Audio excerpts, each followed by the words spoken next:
Hello friends, welcome back to my channel passion for literature.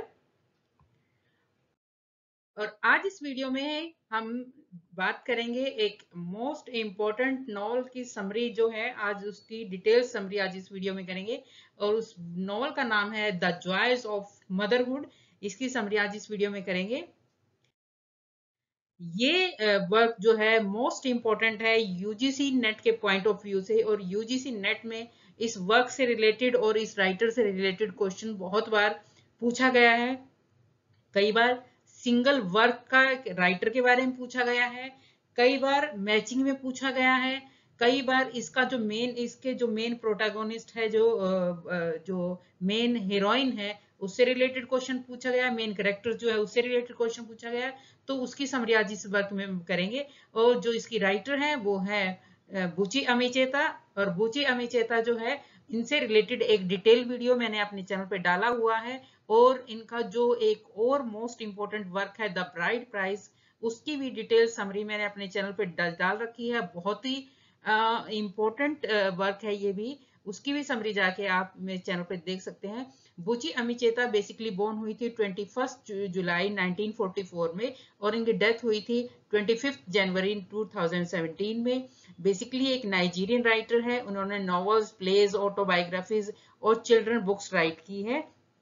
सबसे important जो इनका work है, जिनका फर्स्ट नॉवल था, वो था सेकंड क्लास सिटीजन, जो पब्लिश हुआ था 1974 में। इनके जो और वर्क्स हैं वो हैं द ब्राइड प्राइज, जो कि पब्लिश हुआ था 1976 के अंदर। उसके बाद है द स्लेव गर्ल 1977। उसके बाद है द जॉयज ऑफ मदरहुड 1979 में, जिसकी समरी आज इस वीडियो में हम करेंगे। और बुची अमिचेता जो है वो फर्स्ट सक्सेसफुल ब्लैक नॉवलिस्ट मानी जाती है ब्रिटेन के अंदर 1948 के बाद। तो इसकी वर्क की समरी आज हम करते हैं।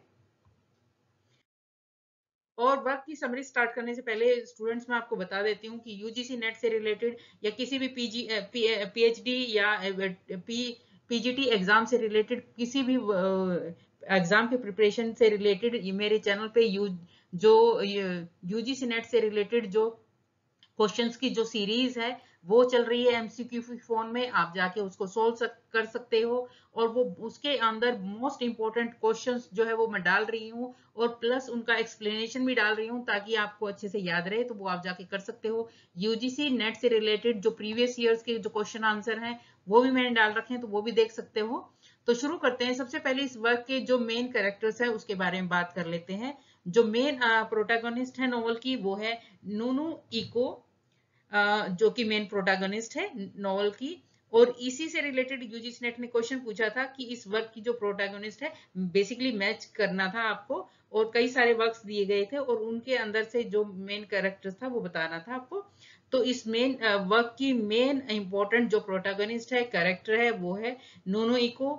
उसके बाद ये एक फीमेल कैरेक्टर है। उसके बाद है अगबादी। अगबादी जो है नूनो इको के फादर हैं। ऊना, ऊना जो है नूनो इको की मदर है। उसके बाद है अमातोकुबु, ये नूनो इको के फर्स्ट हस्बैंड है। उसके बाद है नाइफ, नाइफ जो है नूनो इको के सेकंड हस्बैंड है। उसके बाद है नगोजी, नगोजी जो है वो नूनो इको और नाइफ का पहला बच्चा है। उसके बाद है अदाकू, अदाकू जो है ये इसके जो हस्बैंड है उसकी, जो उसके हस्बैंड का ब्रदर है उसकी वाइफ है। उसके बाद नेक्स्ट करेक्टर है अदगानकू। ये जो है इसके जो हस्बैंड है उसके ब्रदर की जो एल्डर वाइफ है वो है। उसके बाद है एदी माबुआ, ये जो है सेकंड लिविंग सन है नूनुइकू का। तो ये बेसिक कैरेक्टर्स हैं, इसको आप याद रखिएगा।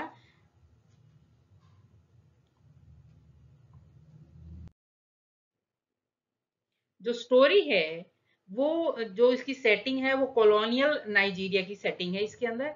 और इसके अंदर जो है पूरी लाइफ दिखाई गई है नोनो एकू की। इसके अंदर दिखाई गई है कि एक औरत की जो उसके वैल्यूज हैं और उसकी आइडेंटिटी जो है वो बहुत ही ज्यादा क्लोजली रिलेटेड है, कि वो कितने बच्चों को जन्म देती है और बेसिकली बेटों को कितनों को जन्म देती है। ये उसकी आइडेंटिटी से और उसके वैल्यू से बहुत ज्यादा रिलेटेड है। जो स्टोरी जो स्टार्ट होती है वो स्टार्ट होती है कि नूनू एकू जो है वो सुसाइड करने के लिए नदी में छलांग लगा देती है। तो पास के गांव से जो लोग जा रहे होते हैं वो किसी तरह से उसको बचा लेते हैं और उसको बाहर निकाल लेते हैं नदी से। उसके बाद यहाँ से जो स्टोरी है वो वापस पहले के बहुत टाइम पहले जाती है स्टोरी, और फिर वहां से बताया जाता है इसके पेरेंट्स के बारे में, नूनू इकू के जो फादर थे बेसिकली वो अपनी एक ट्रेडिशनल जो इग्बू फैमिली जो थी वहां पे थे, और उसके फादर जो थे अगबादी, वो बहुत ही ज्यादा एक वेल्दी थे और बहुत ही ज्यादा इन्फ्लुएंशियल थे गांव के अंदर, यानी एक तरह से वो कबीले के मुखिया थे। यहाँ पे कबीले के मुखिया थे, तो इस हिसाब से उस टाइम पे जो जो उस टाइम की जो सेटिंग दिखा रखी है उसके अंदर जो है मेन क्या होता था कि एक मैन की बहुत सारी वाइफ्स होती थी, और ये बेसिकली एक मुखिया थे, तो इसकी इनकी भी बहुत सारी, यानी नूनू इक्यू के फादर की बहुत सारी वाइफ्स थी। तो उसके बाद ये बहुत ही ज्यादा अमीर थे। तो एक बार क्या होता है कि नूनू इके के फादर जंगल में जा रहे होते हैं शिकार करने के लिए, तो शिकार करते टाइम एक हाथी का जो है हाथी उनके फादर पे हमला कर देता है, और एक हिसाब से उनको मरा हुआ मान लिया जाता है। लेकिन उसके बाद इनकी जो मदर होती है नूनू की मदर ऊना जो होती है वो उनकी काफी केयर करती है, उनकी नर्सिंग करती है। तो इस तरह से जो है बाद में नूनू इकू के फादर जो है वो इसकी मदर से शादी कर लेते हैं, और उसकी उनकी ऑलरेडी और भी वाइफ थी नूनू इकू के फादर की। तो ये जो इसकी मदर से शादी करने के बाद जो इनकी इसके फादर की जो एल्डर वाइफ थी वो बेसिकली क्या होती है, वो बीमार होती है और उसकी डेथ हो जाती है। और डेथ के टाइम पे क्या होता है, वहां पे क्या कस्टम था कि जब किसी की जो मुखिया होता है अगर उसकी वाइफ की डेथ होती है तो एक उसको जो है बहुत ही ज्यादा शानो शौकत से दफनाया जाता है, और उसके अंदर क्या माना जाता है कि आफ्टर लाइफ भी जो है उसकी केयर करने के लिए कोई सर्वेंट, फीमेल सर्वेंट जो है उसको अपनी जो है वो बलि देनी पड़ेगी। तो टाइम आता है जो नूनू के फादर की पहली वाइफ थी उसके वो जो उनको दफनाया जाता है, तो वहां पे दफनाने के बाद जो है किसी को सेक्रीफाइस करना पड़ता है बेसिकली, तो आग फायर के अंदर। तो वो बेसिकली जो उनकी फेवरेट जो वो सर्वेंट होती है उसको करना होता है। तो वो जो सर्वेंट होती है वो एक लड़की होती है, वो मना कर देती है अपने आप को फायर के अंदर जाने से। तो इस बात पे जो है जो नूनू इकू के फादर का वाइफ से जो बेटा था वो ये कहता है क्या मेरी मदर जो है वो एक अच्छा सा जो है वो फ्यूनरल भी डिजर्व नहीं करती, क्या उसके साथ एक सर्वेंट भी नहीं जा सकती। तो इस तरह से जबरदस्ती वो उसके सर पे कुछ मार देते हैं, और वो लड़की जो है फायर के अंदर जिंदा जल जाती है। तो इस तरह से जो है नूनू के फादर की जो पहली वाइफ थी उसका फ्यूनरल किया जाता है, ये कस्टम था। उसके बाद नूनू ओइकू के फादर और उनकी मदर जो है उना उनकी जो है शादी हो जाती है। नूनू ओइकू के उसके बाद दिखाया जाता है कि नूनू ओइकू जो है बड़ी हो जाती है और उसकी शादी कर दी जाती है। लेकिन नूनू ओइकू की शादी करके जब हो जाती है तो काफी टाइम तक जो है, और ये वहां पे बहुत बड़ा एक वीमेन का कंसेप्ट ये उसके साथ जोड़ा जाता था कि एक फीमेल की या एक वीमेन की इंपॉर्टेंस सिर्फ इस बात से है कि वो कितने बच्चों को जन्म देती है, और स्पेशली लड़कों को जन्म देती है। यानी अगर एक औरत को अच्छा माना जा रहा है तो वो इस बेस पे माना जा रहा है कि उसके कितने बच्चे होते हैं। अगर उसके बच्चे नहीं होते हैं तो उसको बिल्कुल भी अच्छा नहीं माना जाता। यानी एक प्राउड की बात एक औरत के लिए बस यही मानी जाती है कि वो बच्चों को जन्म दे। तो उसके बाद जो है नैनो इको की शादी होती है, लेकिन काफी टाइम तक उसका कोई बच्चा नहीं होता। तो फाइनली उसका हस्बैंड जो है वो दूसरी शादी कर लेता है। उसके बाद दूसरी शादी करने के बाद नीनू इकू वापस अपने फादर के वापस आ जाती है, और इसकी शादी से पहले ही जो है इसकी मदर की भी डेथ हो जाती है ऊना की।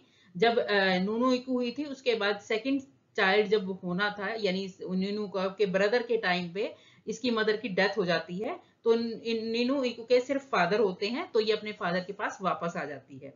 उसके बाद जो है इसके फादर जो है नीनू ईकू की शादी दूसरी जगह कर देते हैं और फाइनली ये दूसरी जगह आती है। हालांकि नीनू ईकू जो है इस आदमी को ज्यादा पसंद नहीं करती, लेकिन फिर भी जो है वो कोशिश करती है कि वो इस शादी को ठीक से निभाए। और उसके साथ यहाँ पे आने के बाद जो है हाँ, बीच में जो है मैं बता देती हूँ आपको, यहाँ पे जहाँ पे जब इसको पहले हस्बैंड से कोई बच्चा नहीं हुआ था, तो ये माना जाता था कि जिस लड़की की बलि दी गई थी इसके फादर की पहली वाइफ के टाइम पे, वो जो है वो नीनू को परेशान कर रही है और वो ये नहीं चाहती कि नीनू ईकू को कोई बच्चा हो, क्योंकि नीनू की ईकू के फादर ने जो है उस लड़की की बलि दी थी, तो इसलिए वो उसको परेशान कर रही है। तो ये बेसिकली कंसेप्ट था। तो यहाँ के एरिया में नीनू ईकू रह रही थी, तो इसलिए आसपास के एरिया में थी, तो इसलिए वो जो है वो उसको परेशान कर रही है। तो फाइनली जो है नीनू ईकू की शादी दूर की गई और यहाँ पे जो है वो अपने हस्बैंड के साथ रहने लगी। और इस इन बिटवीन जो है नीनू ईकू का एक बेटा होता है। हालांकि ये जो इसका हस्बैंड है ज्यादा अच्छी कंडीशन में नहीं होता, उसकी फाइनेंशियल कंडीशन अच्छी नहीं होती, तो नीनू ईकू को भी काम करना पड़ता है। वो रोड साइड पे जो है वो कुछ जो बीड़ जो सिगरेट्स वगैरह है वो बेचने का काम करती है। तो इन बिटवीन क्या होता है, इसके जो फर्स्ट चाइल्ड होता है, जो बेटा होता है, उसकी डेथ हो जाती है। और इसी वजह से जहां से मैंने स्टोरी स्टार्ट की थी, इसीलिए बहुत ज्यादा नीनू को परेशान हो जाती है कि पहले शादी से उसका कोई बच्चा नहीं हुआ, दूसरा बच्चा हुआ, बेटा हुआ, तो उसके बाद वो ये मानती है कि वो मेरी लापरवाही से हुआ कि मैं काम करने बाहर चली गई और मैं उसकी केयर नहीं कर पाई और इसलिए उसकी डेथ हो गई। तो इसलिए वो जाके सुसाइड करती है। तो उसके बाद मैंने जैसे बताया उसको बचा लिया गया और वापस उसके वो अपने घर पे आ गई। उसके बाद जो है फाइनली नूनू ईकू का बस यही लाइफ का एक टारगेट था कि वो प्राउड फील करेगी कि अगर उसके बहुत सारे बच्चे हों और वो मदर बने। तो उसके बाद जो है उसकी एक बेटी होती है और धीरे धीरे करके उसकी लाइफ चलती रहती है। इन बिटवीन जो है क्या होता है, जो नीनू ईके के हस्बैंड होते हैं वो जो अंग्रेज होते हैं उनके कपड़े वगैरह धोने का काम करते हैं। तो वो कोई इतना बड़ा काम नहीं था। और उसके बाद सेकेंड वर्ल्ड वार होता है, उसमें जो है उसके हस्बैंड चले जाते हैं। तो मतलब छोटी मोटी जॉब करते हैं। तो नीनो ईगो को बहुत ज्यादा स्ट्रगल करना पड़ता है अपनी फैमिली को चलाने के लिए। तो वो छोटी मोटी जॉब जो है वो करती रहती है, धीरे धीरे धीरे करके अपनी फैमिली को किसी तरह से पालने के लिए। और इन बिटवीन क्या होता है कि धीरे धीरे करते करते वो उसके टोटली 9 बच्चे जो हैं वो होते हैं। और इसके साथ साथ क्या हुआ, जो नीनू इकू के जो हस्बैंड थे, उनके जो बड़े भाई थे उनकी डेथ हो जाती है। और वहां पे कस्टम क्या था कि अगर फैमिली में भाई की डेथ हो जाती है तो भाई की जितनी भी वाइफ होती हैं वो जो दूसरा भाई होता है उसकी वाइफ बन जाती हैं, यानी उसी को उसको रखनी पड़ती है। ये कस्टम था। तो यहाँ पे उसके ब्रदर की कुल टोटल 3 और 4 वाइफ थी, जिसमें से क्या होता है कि ये एक को जो है अपने साथ ले आता है वापस अपने घर में। यहाँ पे नूनू इको और उसकी जो ब्रदर की वाइफ थी, हस्बैंड के ब्रदर की वाइफ थी, उनके बीच में काफी लड़ाई झगड़ा होता है। मतलब सिचुएशन बहुत ज्यादा खराब होती है, नीनू इको को बहुत ज्यादा सफर करना पड़ता है। और उसको इस बात पे भी गुस्सा आता है कि पहली ही जो फैमिली कंडीशंस है वो इतनी खराब है, बच्चों की केयर नहीं हो पा रही, सारे बच्चों को सारी चीजें करने के लिए चाहिए, लेकिन फिर भी वो लगी रहती है। और उसके बाद जो उसके ब्रदर की वाइफ थी वो छोड़ के चली जाती है और वो एक प्रोस्टिट्यूट बन जाती है। उसके बाद जो है धीरे धीरे करके किसी तरह इतनी बुरी कंडीशन होने के बाद भी नीनू को स्ट्रगल करती रहती है कि वो अपने बच्चों को अच्छे से केयर करे, ताकि जब वो बड़े हो जाएं तो वो नीनू इकू की केयर करे। उसके बाद जो है नीनू इकू को बिल्कुल बचपन से ये सिखाया जाता है कि एक विमेन का जो वर्थ है वो सिर्फ इसी बात से मेजर किया जा सकता है कि वो कितने बच्चों को जन्म देती है और स्पेशली लड़कों को जन्म देती है। तो इस वर्क के अंदर जो है यहाँ पे सारा चलता रहता है। और उसके बाद जो है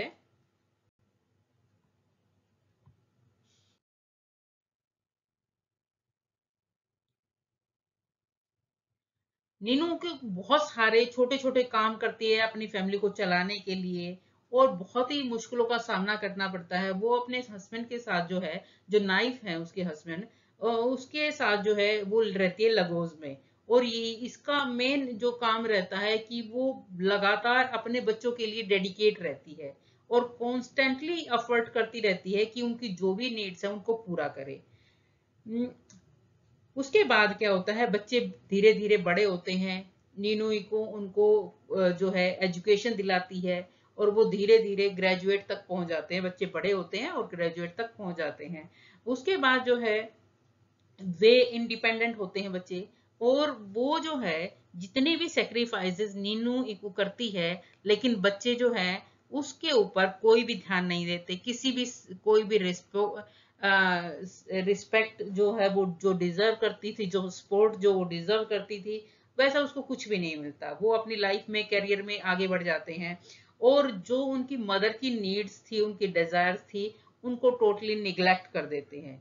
बहुत लेट जाके नूनू को ये चीज रियलाइज हुई कि जिस मदरहुड को लेके वो पूरी लाइफ टाइम चलती रही, जो उसकी एक्सपेक्टेशन थी, वो हमेशा रियलाइज की करती रही कि अगर उसके बच्चे होंगे तो वो कितनी प्राउड फील करेगी। और एक कस्टम भी बन गया था वहां पे, क्योंकि नीनू इकू के बहुत सारे बच्चे थे, तो सब उनको बहुत ज्यादा ये सोचते थे कि कितना प्राउड होगी नीनू इकू। लेकिन जो मेन जो रियलिटी थी वो बहुत दूर थी।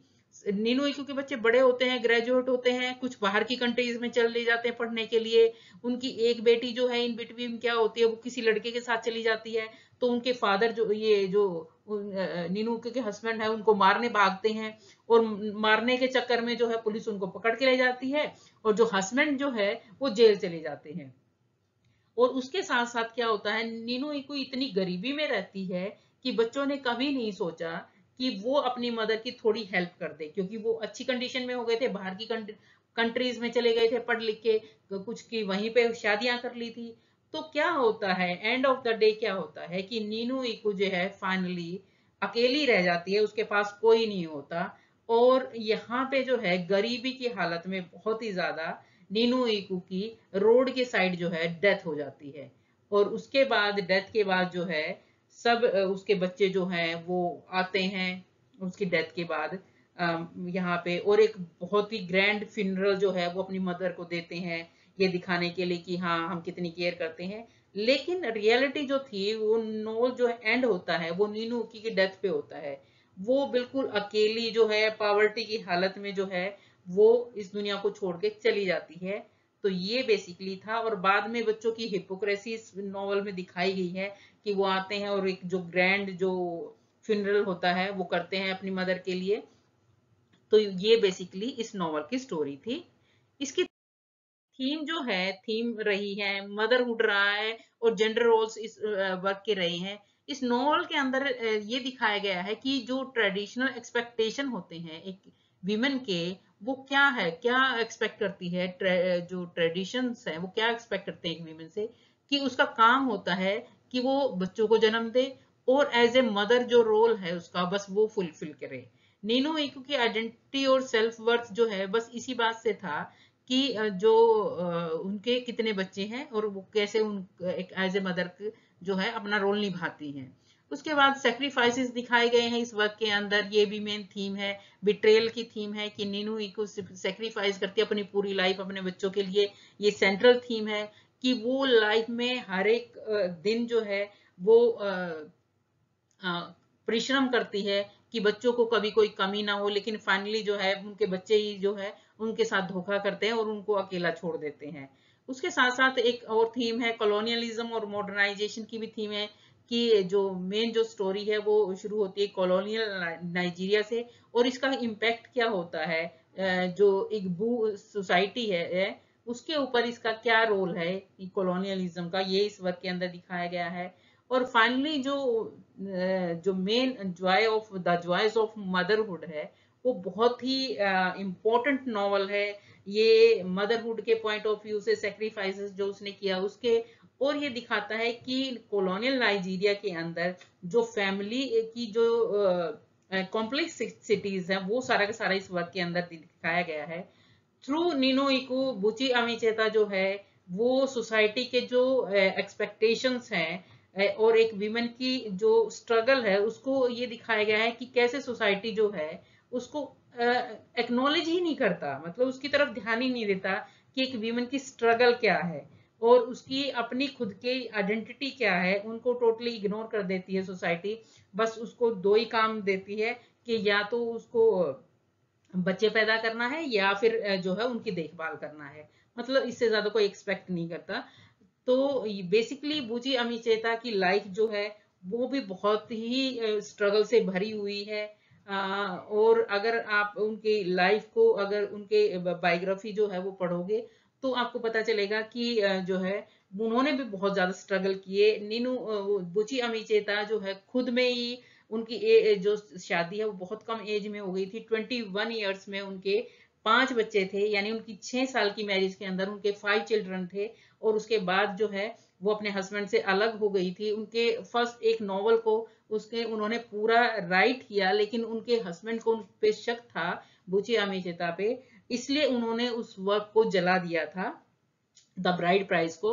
और उसके बाद उन्होंने वो नॉवल दोबारा से राइट किया और दोबारा राइट करके उसके बाद पब्लिश किया। तो उनकी खुद की जो लाइफ रही है वो भी कहीं ना कहीं इस वर्क के अंदर दिखाई देती है। उनकी खुद की स्ट्रगल बहुत रही है, वो कैसे 5 बच्चों को अकेले संभालती थी और उसके बाद वो उन्होंने नॉवल राइटिंग की, उन्होंने अपनी स्टडी पूरी की, उन्होंने पीएचडी की उस टाइम पीरियड पे लंदन के अंदर। तो ये सारा का सारा जो है अगर आप पढ़ेंगे तो उनकी लाइफ भी जो है काफी स्ट्रगल से भरी हुई है। तो आई होप स्टूडेंट्स की ये वीडियो आपके लिए काफी हेल्पफुल रहेगा यूजीसी नेट की प्रिपरेशन के लिए। तो please do like share and subscribe my channel passion for literature. Thank you.